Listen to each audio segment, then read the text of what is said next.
Hi, I hope you're doing well, and welcome to the first full moon of 2025. I hope your year is starting off well, and this is going to be happening at 24 degrees Cancer. The one thing about this full moon that I see is it is sort of bringing the old year to a close, you could say. Now, a lot of people say that there's a lot of different New Years that you can have. We have the Chinese New Year coming up at the end of January. We also have the Human Design New Year coming January 21st. And the end of the day, though, if we can celebrate some ending of cycles, I think that it can be really impactful. The interesting thing that happens every year on January 5th, and if you look at it sort of being the close of the holiday season for a lot of people, we have the sun moving through the gate 54 and we have the earth moving through the gate 53. And what I noticed the most about Gate 53 and 42, which are the cyclical format, one of the most powerful energies for abstract energy and sort of cycles, and basically the cycles we live by, because humans are all about cycles, is that it is always about sort of closing up things, but also starting new things at the same time. So we have these cycles changing from January 5th right until January 10th. So you might see a lot of people closing up shop. And apparently, January 6th is called the day where the most people get divorced, which really kind of fits into that whole idea of we are driven by cycles, even if we don't know we are. And when we're having these transits moving through, again, we don't know, most people don't know, but when you do know and you do see the trends, it's quite interesting to see. So if we move on to this full moon, which will be the first full moon of 2025, as I mentioned, the one thing that we can see is that this is an energy or the design of what we would call a manifestor type, which means that we have the 3536 channel still in play, which has been in play for some time now, and it's bringing this experiential energy. The one thing we know about a manifestor type is about signature, and the signature is peace or anger. And so what do we want within this full moon? And if we're looking at the overarching theme, we would say we want peace. I don't think anybody's looking for anger. This could be what we're really looking for, some level of peace, some culmination that brings some peaceful solution. So if we move back to the 3536 channel, this is going to be activated by Jupiter in gate 35 and Neptune in gate 36. And Neptune is sort of on its last legs, going through the gate 36 and doing whatever it needs to do, dissolving whatever it needs to dissolve. Is in 36 line 6 and it will stay there until February 9th, 2025, and then that is it. We will not see it again because none of us are going to live another 165 years to see it happen again. So this is basically making sure that we all got the lesson, whatever that was. Ultimately, the 3536 channel is really the channel of living. It's about going out in the world and finding new experiences and continuing to cycle through them. And that is sort of what this energy is talking about. With Jupiter in gate 35 line 1, Jupiter is not so happy in this energy. And this is really about this like dislike culture of the world we live in. And it's sort of bringing it up to the forefront. It's also like a culmination because it is the full moon. If you look at, we have the sun we have the sun in gate 61 line 4 and the earth in gate 62 line 4, and these are fourth line energies, which is in resonance with the energy of the first line. And that is the global frequency we're in right now because we're at the last dregs of the cross of planning. And so the fourth line, this friendliness, meanness, is very common, and that's where this like dislike culture comes from. What this is saying is that it's a time when you can sort of look back at 2024, take a hard look at it. We do have Mars still in retrograde. So it means that energetically, you may not have a lot of energy to go out there and start doing all those resolutions that maybe you have on your list. And if you don't have resolutions, that's absolutely fine too, because I'm not a big fan of resolutions. I'm more of a fan of setting goals and just working towards them because I think resolutions can be like an all or nothing kind of energy. And if you don't get it the exact way you want it in a certain amount of time, you might get frustrated and let go of it. But ultimately, this is looking at 2024 saying, okay, what didn't go right? What did I like? What didn't I like? So if we build on this like dislike sort of concept, what this is really talking about is this sense of 35 line 1 is humility. It's about rejection. It's about understanding that there are times in our lives when we are not going to get the things we want, and it is how you deal with that energy. It is about the job that maybe wasn't for you. It didn't work out. It's a relationship that you thought was going to be a certain way, but then it didn't happen the way you wanted it to. It's a spiritual practice that you wanted to be part of, but for some reason it just didn't fit. It's anything that sort of happened where you had these grand expectations about how it was going to play out, and it just didn't work out the way you wanted it to.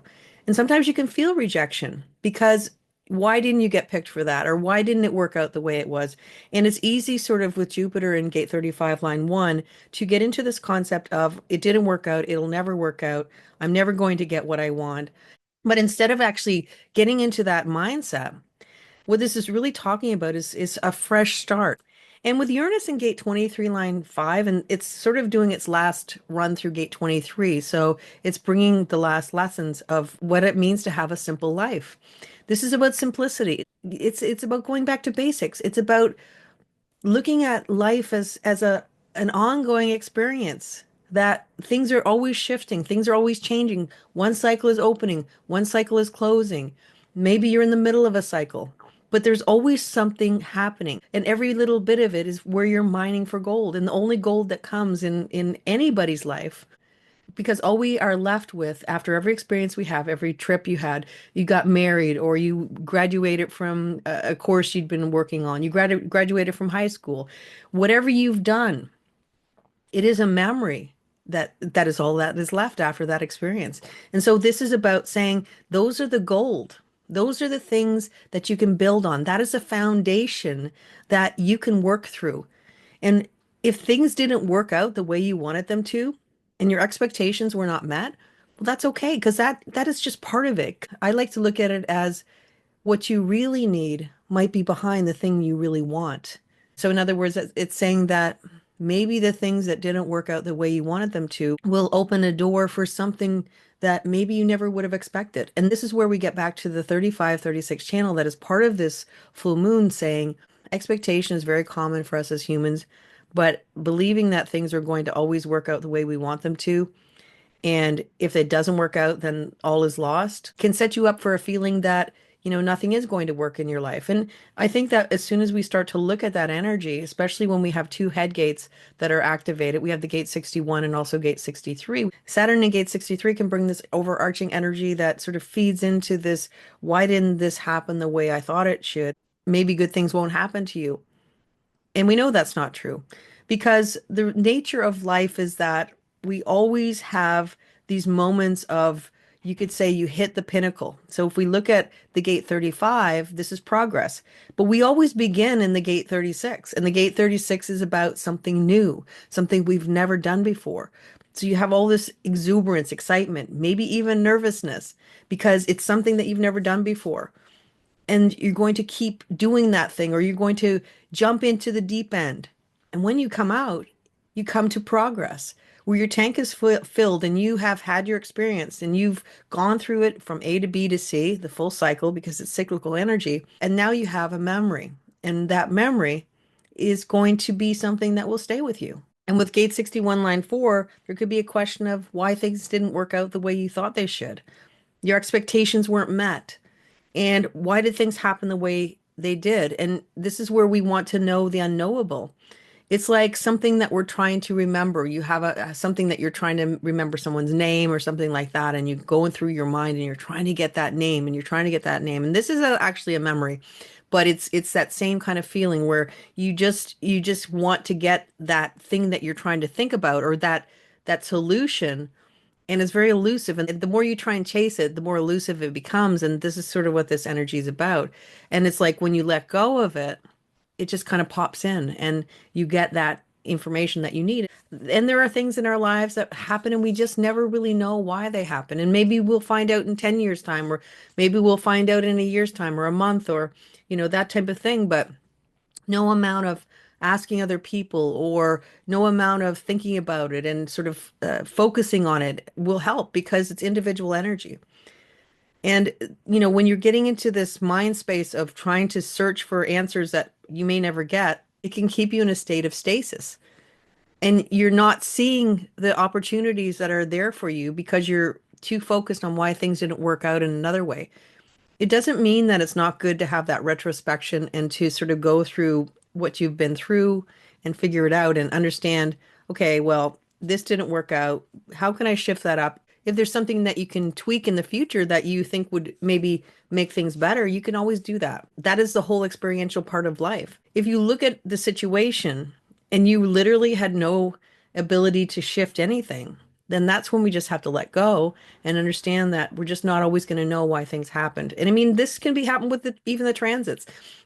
Sometimes these really crazy things will happen in the world and you'll look and you'll say, well, where's the transit? Now, of course, we can always look at, trying to put in puzzle pieces and say, okay, well, it had to be this, this, and this. But sometimes it's just divine intervention. Sometimes it's just synchronicity. Sometimes it just is. And that's just the way life is. And this is what this is saying. It's like sometimes that thing that you wanted didn't work out. Maybe the year 2024 didn't work out the way you wanted to. And I mean, I know there are probably people who had a lovely year, but for anybody who was in a position where you had big dreams and aspirations and goals of what you should be able to achieve in 2024 and it didn't happen, this is saying, okay, this is, do the work that you need to do to sort of make peace with it. But make peace with it because this is the full moon to give you time and space to make peace with that and to move forward because there are grand opportunities and new things coming into 2025. With the activation of the nodes, the 36 and the 6, yes, it will be busy. Yes, it might be chaotic, but it is the beginning of the experiential process of living. And so there's going to be opportunities to get new memories, to be in new things, to have new experiences. This is basically saying, do you want to be ready to move forward?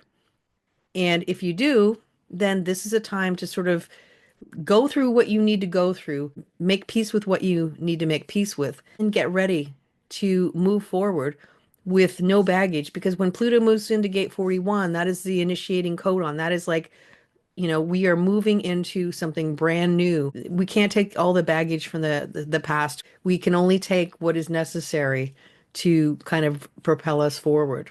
The baggage is not welcome, you could say. And so you only have a certain amount of space. And say you're going on an airplane and you have to, you only have one suitcase. I mean, yes, you can pay for extra if you want to, but you only want to take this one suitcase. Well, you have to fit everything in that suitcase. You can't take every little thing that might come in handy, but you don't know if it will. And basically, a lot of times, a lot of times you just overpack and don't use half of what you need. And even though you may be sort of looking at what happened and sort of making peace with it, there's also Venus in gate 37, line 6. And this is a beautiful energy. This is about having meals with people who matter to you. This is about being with family. It is about forgetting about all the stuff that goes on in the world and just kind of hanging out with people that matter to you. And this is blood family or it is family that you've decided to bond with. This is about never mind. Everything will happen. The world will continue to spin and you don't have to think about it all the time. So it is making peace with, Venusian things, with the career, the relationships, all the things that are important for humanity. And it is making peace and just understanding that sometimes we can't solve the world's problems. Sometimes we can't even solve our own problems, in that moment. And we just have to let life unfold and show us the next thing that we need to know so that we can move forward in our lives. And that's gate 61. Now, on a global stage, we're looking at the activation of the 3635 channel with Neptune in gate 36, as I mentioned. And if you look at Neptune in gate 36, line 6, we know it's in opposition to gate 6, line 6. What this really brings up is this perspective of the conflicts and things that we have seen happening since November 2022. They have, definitely had an uptick since then. So it's bringing it all to a culmination. But what it also is, it's the peacemaker. And I like that because, humanity is being given an opportunity to make peace in the world, to end all this stuff, to end these conflicts, to start to come together in unity. And there's an opening. And I hope that, the people that have the power to make things happen will take that opening. We will see how that goes. And because Jupiter's in gate 35, This is a very rare exaltation of gate 36, line 6, and this is really called the survival of the right. And if you look at the actual thing, it says the knowledge and attendant faith that the powers of darkness eventually destroy themselves. Those whom the gods wish to destroy, they first make mad. I think in a lot of ways, this is looking at the climate. This is looking at the world around us. This is looking at the things that we've been doing. We can't do this to the world anymore. The greed, the more of everything has become too much. And now it's time to sort of pedal back. This is where Neptune's doing its final job, as I said, until February 9th. And then on January 31st, we have the North Node moving into gate 36, line 6, and it's going to reactivate that energy of Neptune. Instead of having that veil where we didn't really know what was happening, the truth will be revealed. That's the feeling I get. There's a lot that will come to light. With that said, I hope you have a very peaceful full moon. And until next time, take care and bye for now.